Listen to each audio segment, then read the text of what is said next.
ও অখণ্ডমণ্ডলেশ্বর শ্রী শ্রীমৎ স্বামী স্বরূপানন্দ পরমহংস দেবের অমৃতময় বাণী।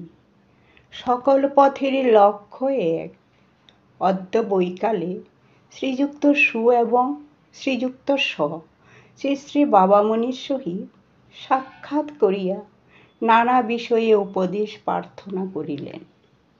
শ্রী শ্রী বাবামণি তাদের প্রশ্নের উত্তরে বলিলেন, বিচারের পথ ও পথ, বিশ্বাসের পথ ও পথ, উভয়ই সুপথ।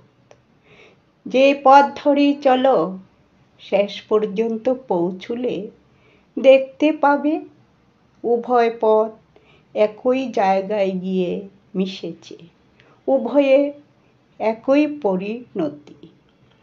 শ্রী রাধা কৃষ্ণ নাম শুনে অধীর হলেন। এমন সুন্দর যার নাম, তাকে তো না পেলেই চলবে না। আবার বনের মাঝে কার এক বাঁশি বেজে উঠল, আর অমনি রাধার প্রাণ বিহ্বল হয়ে উঠল। এমন যার বাঁশি, তাকে তো আর না পেলেই চলবে না।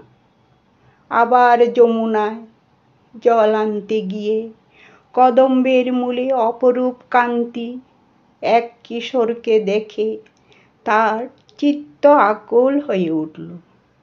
এমন যার রূপ, তাকেও তো না পেলেই চলে না।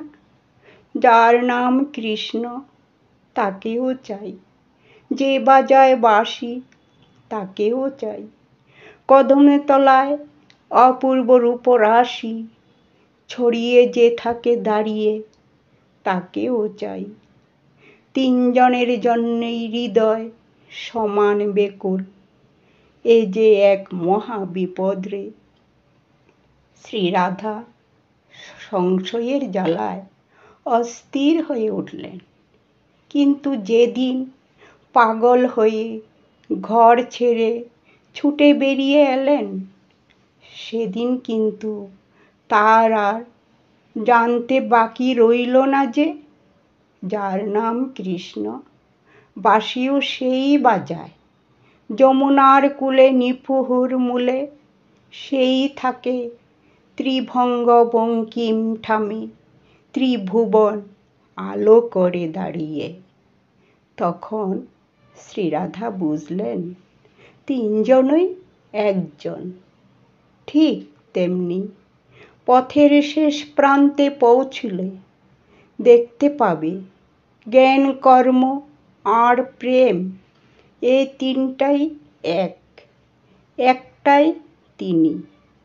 যতক্ষণ তুমি পথ থেকে দূরে, ততক্ষণ জ্ঞান, কর্ম আর প্রেমে দুস্তর সমুদ্রবৎ ব্যবধান।